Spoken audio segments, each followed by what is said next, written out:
మొన్న పవన్ కళ్యాణ్ గారికి health issue వచ్చినప్పుడు చాలా మంది ఆరోగ్యం జాగ్రత్త అని చెప్పి విషెస్ ఎక్స్లో పోస్టులు చేశారు కదా, అది మీరు పరామర్శించారా? నేనేం పరామర్శించలేదండి, పరామర్శించాలని అనిపించలేదు నాకు. మీకు అప్పుడు నా కష్టంలో ఉన్నప్పుడు కనీసం ఒక మాట కూడా చెప్పలేకపోయాడే అనేటువంటి ఒక బాధ నాకు. అంటే చాలా మంది వెయిట్ చేశారు ఆ టైంలో, మీకు పవన్ కళ్యాణ్ గారి నుంచి ఏవి రాలేదు సానుభూతి కాబట్టి, ఖండించలేదు కాబట్టి, ఇప్పుడు ఆయన హెల్త్ ఇష్యూ వచ్చినప్పుడు మీరు రియాక్ట్ కాలే, ఎందుకంటే ఎక్స్లో ఎక్కువ యాక్టివ్ ఉంటారు కదా మీరు. అదేం పెద్ద హెల్త్ ఇష్యూ అని కూడా వాళ్ళు ప్రకటించలేదు, చిన్న ముక్కు ఆపరేషన్ అన్నారు, అదేం పెద్ద హెల్త్ ఇష్యూ అని నేను అనుకోవట్లేదు.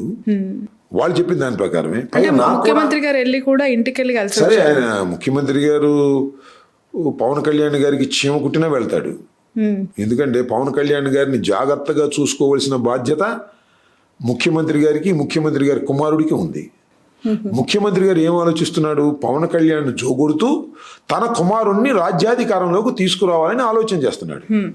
దానికి పవన్ కళ్యాణ్ గారు రియాక్ట్ కాకుండా, వ్యతిరేకం కాకుండా ఉండేందుకు కావాల్సిన అన్ని సర్దుబాట్లు చేసుకునే క్రమంలో ఉన్నాడు. నేను చెప్పాను కదా ఇందాక, ఈజ్ ఎ మ్యానిపులేటర్.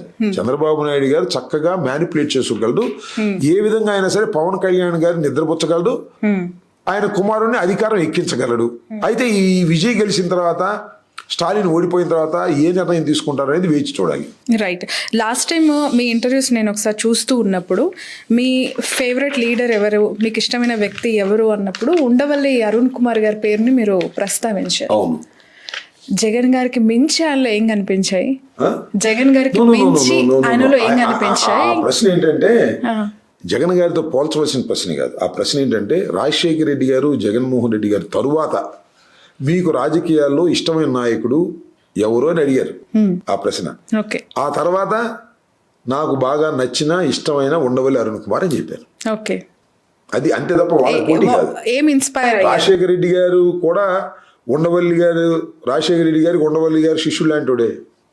అందువల్ల వాళ్ళిద్దరికన్నా మించిన నాయకుడు అని నేను అనలేదు, కానీ బట్ ఐ లైక్ హిమ్. ఎందుకంటే మేము ఎవరో చేయలేని ఆయన చేస్తాడు, ముక్కుసూటిగా మాట్లాడతాడు, ఒక పైసా కోసం కక్కుర్తిపడు. నాకు తెలిసి వైసీపీలో ముక్కుసూటిగా మాట్లాడేది అంబట్రాంబాబు గారి మించి ఎవరు లేరు అనిపిస్తుంది. నాకన్నా ఎక్కువ ముక్కుసూటిగా మాట్లాడతాడు.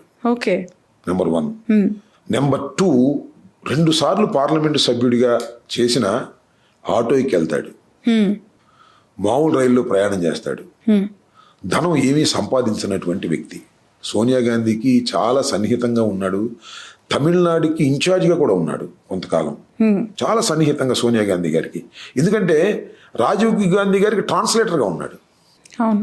అలాంటి ఇందిరాగాంధీ కుటుంబానికి సన్నిహితంగా ఉన్నటువంటి వ్యక్తి 2 సార్లు ఎంపీ అయి కూడా సొంతగారు కొనుక్కోలేని, సొంత ఇల్లు కొనుక్కోలేని, ధనాన్ని విపరీతంగా సంపాదించలేని దశలో ఎందుకున్నాడంటే సిన్సియారిటీ.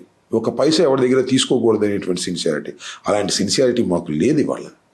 లేదు కాబట్టి మేము చేయలేని పనులు ఆయన చేస్తున్నాడు కాబట్టి ఆయన్ని మెచ్చుకోవాలి, అభిమాన నాయకుడిగా పెట్టుకోవాలి అనుకున్నాం రాజశేఖర రెడ్డి గారి, జగన్మోహన్ రెడ్డి గారి తర్వాత. అది నా అభిప్రాయం. ఇప్పుడు అంత సిన్సియారిటీ పనికిరాదంటారా పాలిటిక్స్ లో? తల్లిదండ్రులు కావాలని మీ కలని నిజం చేసుకోండి. 49 లో ఫ్రీ అల్ట్రాసౌండ్ స్కాన్ మరియు ఫ్రీ స్పెషలిస్ట్ కన్సల్టేషన్. కేవలం 999 కి fertility assessment package, AMH test మరియు వీర్య పరీక్ష. ఇప్పుడే కాల్ చేయండి 8977738819. 49 అంటే సంతానం, 49 అంటే సంతోషం. పనికొచ్చే పరిస్థితులు కనపడలే. ఇప్పుడు మళ్ళీ ఉండవల్లి అరుణ్ కుమార్ గారికి ఏ పార్టీ అయినా టికెట్ ఇవ్వాలనుకుంటే నువ్వు ఎంత ఖర్చు పెట్టుకుంటావు అని అడగాలి కదా, ఆయన నేనే ఖర్చు పెట్టుకోలేని చెబుతాడు కదా.